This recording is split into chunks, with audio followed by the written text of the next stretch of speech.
amados de meu Deus, que alegria estar em contato de novo com vocês através do nosso programa.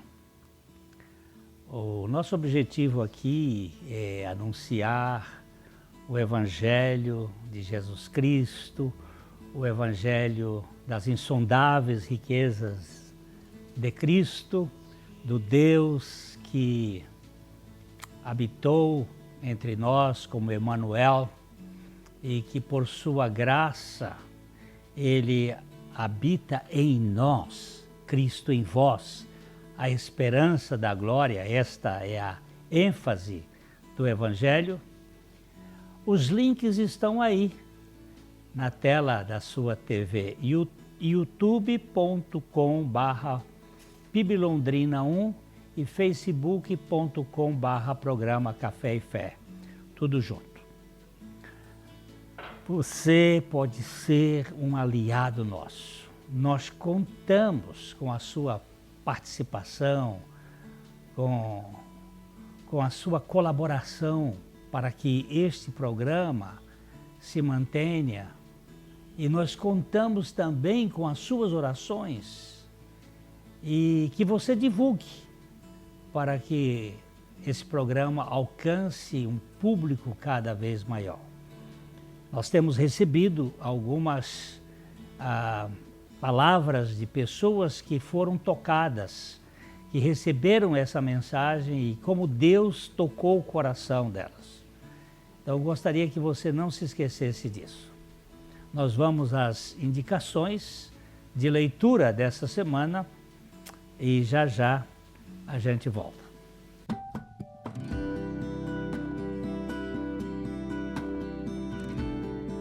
A gente tem indicado sempre algum livro aqui para a nossa estante, né? E aqui tem um livro bem interessante, Deus, Casamento e Família, reconstruindo fundamentos bíblicos, no fundamento bíblico. Este livro, que é um livro do Andreas Kustenberg, é alguma coisa muito importante para quem está vivendo crise no casamento, crise que foi implantada pelos sistemas malignos para destruir a família, destruir os casamentos, destruir as crianças.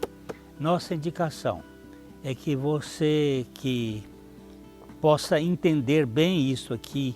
Aqui nós temos uma ideia terapêutica que é a mesa onde senta o pai, a mãe e os filhos, que hoje foi eliminada de grande parte das casas.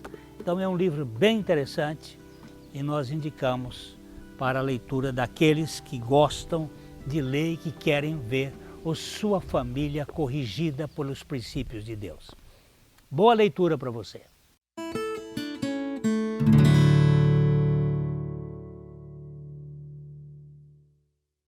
Na Ótica Higienópolis você terá um atendimento diferenciado com as melhores opções de lentes e armações para a sua qualidade de vida, sem abrir mão da estética e moda. E o melhor, você não paga mais por isso.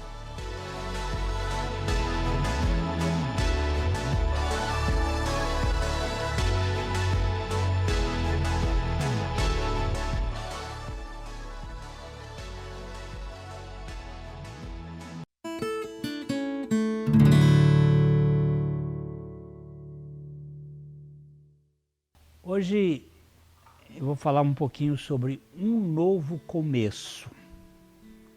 Nós vamos olhar um pouco a palavra de Deus que diz assim: portanto, fomos sepultados com Ele pelo batismo na morte, para que, assim como Cristo ressuscitou dos mortos pela glória do Pai, assim também nós possamos viver uma vida nova. Isso está em Romanos, capítulo 6, versículo 4. As empresas que tentam entrar no mercado internacional, às vezes têm muita dificuldade em comunicar as suas ideias e coisas coloquiais, exclusivamente do seu país e em outros países. O problema é que muitas vezes algo se perde na tradução. Na Itália, por exemplo, uma campanha para água tônica da Schweppes traduziu o nome para água sanitária Schweppes. Você está vendo como fica? Água tônica ficou água sanitária. Quando a Coca-Cola foi introduzida na China, ela foi inicialmente introduzida como Ke-ko-ke-la. Infelizmente, foi só depois de milhares de cartazes terem sido impressos que a empresa descobriu que a frase significava morda o girino de cera, ou o cavalo fêmea recheado com cera. Seria uma égua recheada com cera, dependendo do dialeto. Em Taiwan, a tradução do slogan da Pepsi Cola, viva com a geração Pepsi, ela traduziu: a Pepsi trará seus ancestrais de volta dos mortos. Você vê que uma coisa num país, numa língua, vai ser outra coisa na tradução. As coisas não são sempre o que parecem. Ficam, assim, de certo modo, confundidas. Da mesma forma, quando Jesus falou aos seus discípulos sobre sua morte e ressurreição, que seriam coisas imediatas, parecia que estava passando por cima de suas cabeças. O que será que ele quer dizer com isto? Eles simplesmente não entendiam. Jesus falou em termos simples e claros, mas sua mensagem não penetrou em suas mentes e em seus corações. Eles não entendiam o que significava Jesus ir para uma cruz, ser crucificado, morto e ressuscitar dentre os mortos. Ao lerem o Antigo Testamento, eles viram a glória, mas não o sofrimento. Eles esperavam um Messias poderoso. Eles viram a coroa, mas eles não viram a cruz. Eles viam um Messias de sucesso, eles não viram o servo sofredor. Quando Jesus foi para a cruz, para a morte, eles devem ter pensado que ele os havia decepcionado. E para muitos a percepção costumava ser realidade. Eles estavam realmente bastante tristes, ficaram muito tristes. Talvez você também se sinta assim. Talvez você sinta que Deus, de alguma forma, o decepcionou, que ele não cumpriu as suas promessas. Você tem, às vezes, a compreensão de um cristianismo triunfante, em que você vai ter muito sucesso na vida, e esse mundo é um mundo de muitos sofrimentos. Mas Jesus não falhou com os seus discípulos. Eles falharam em ver o que ele tinha vindo fazer.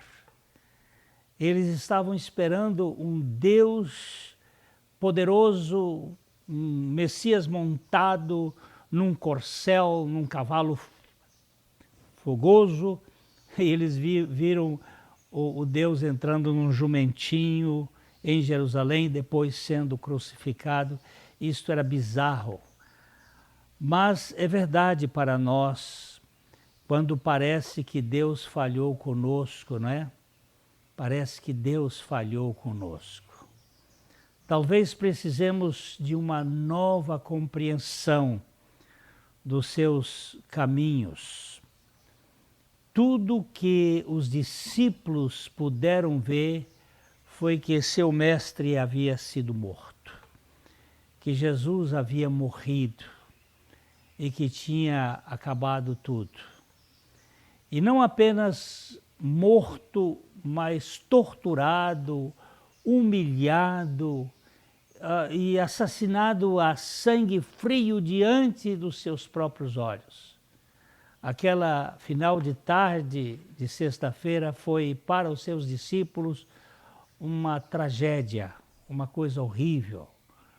Quando ele pronunciou as palavras "está consumado" ali do Calvário, parecia-lhes que de fato estava tudo acabado.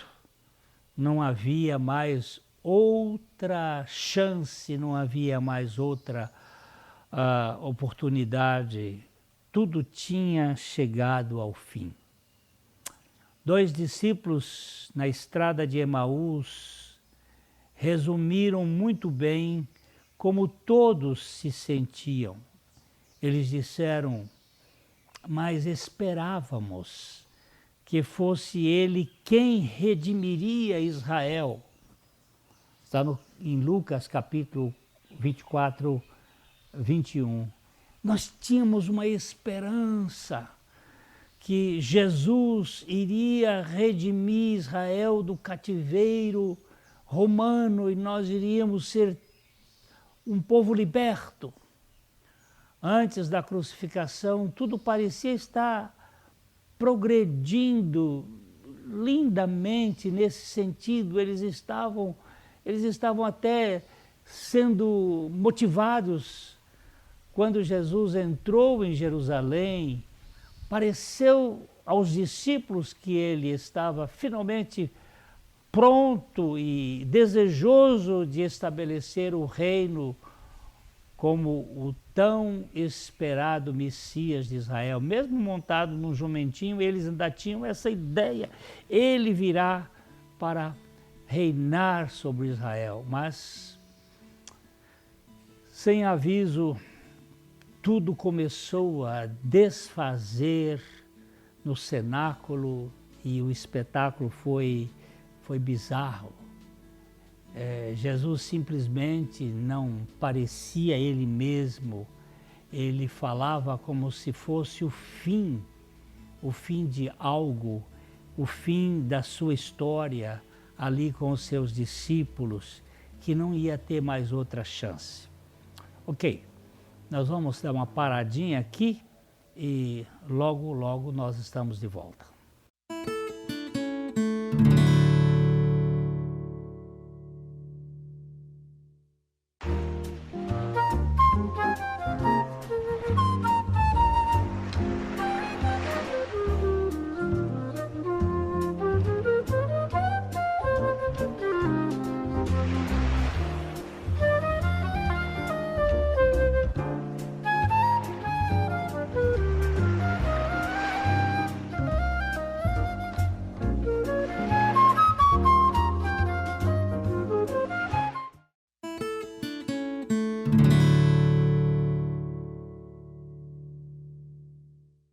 Então, ali depois no cenáculo, depois daquele discurso de Jesus com os seus discípulos, depois da ceia,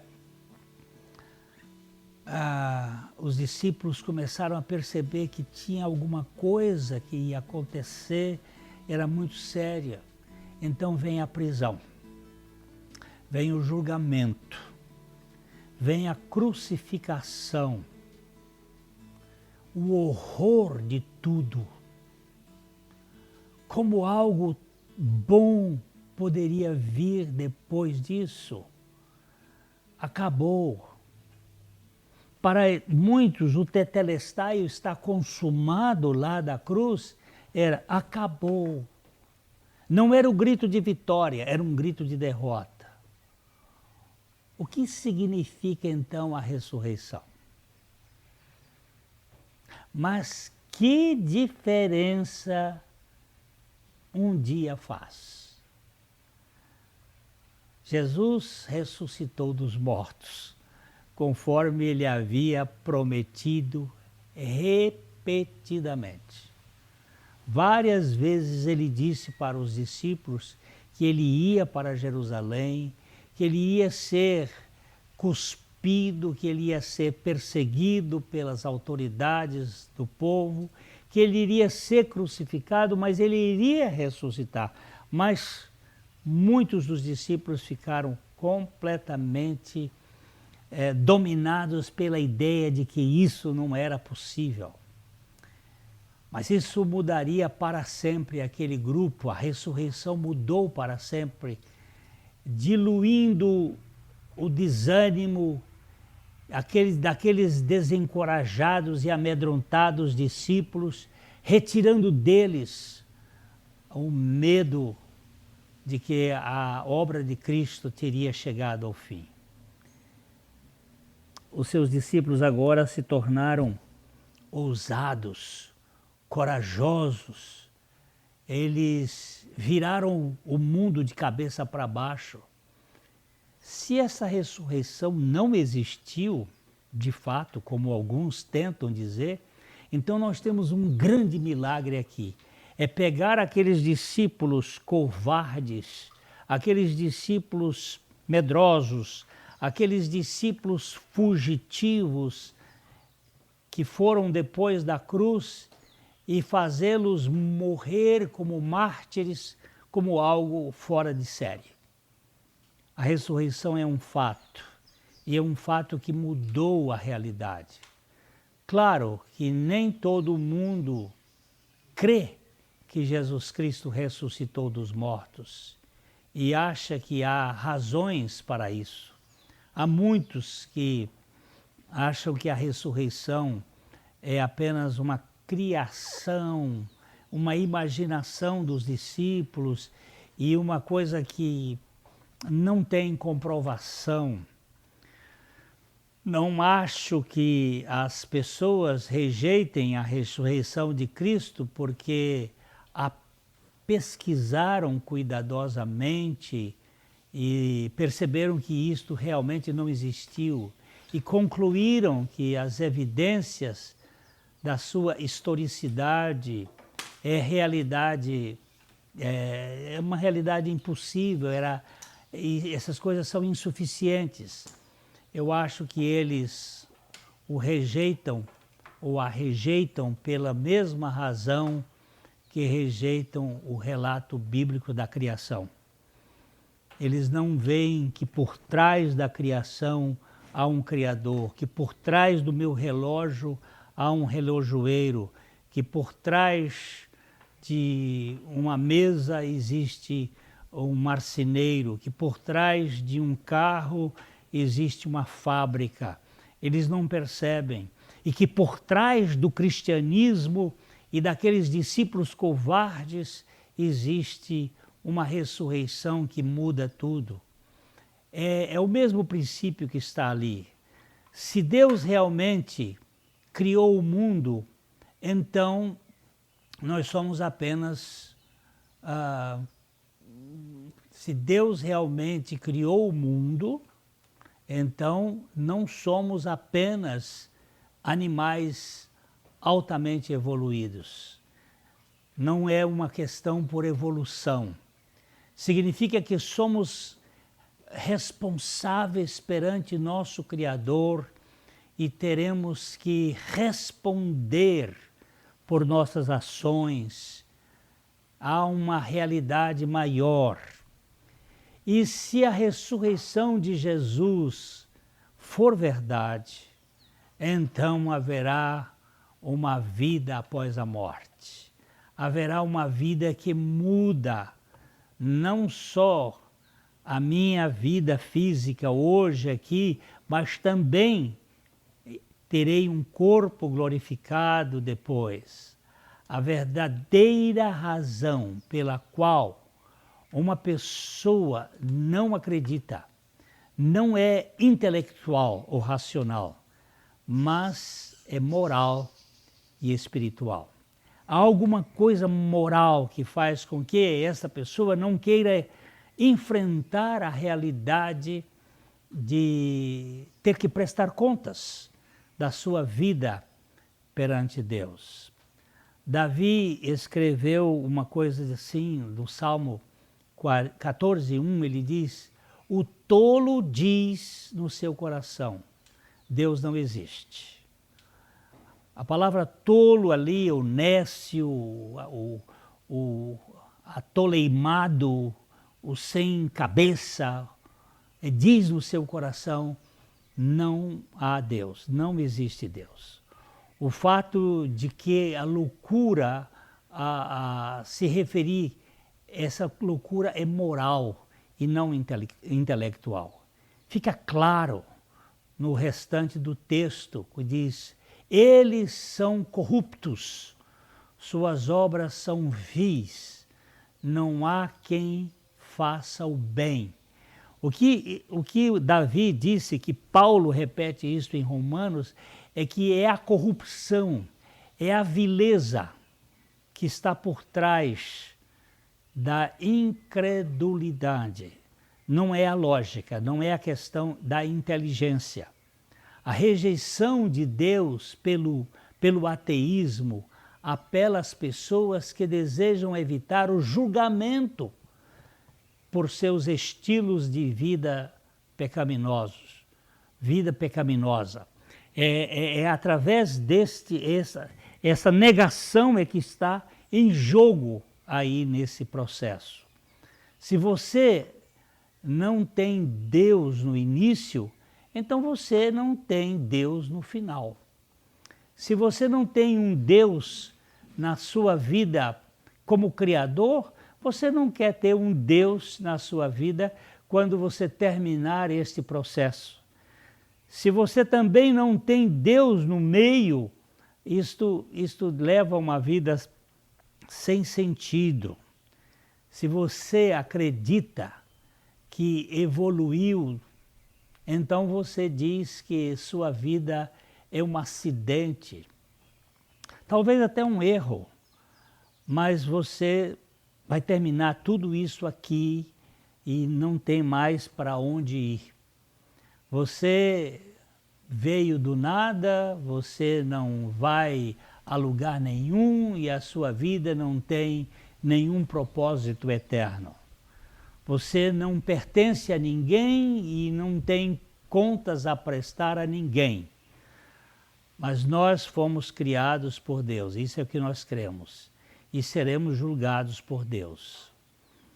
Porque Ele fixou um dia em que julgará o mundo com justiça pelo homem que Ele designou.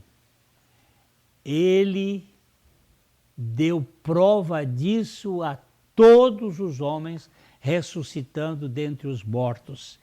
Esse é o discurso do apóstolo Paulo em Atenas, falando aos filósofos epicureus e estoicos ali,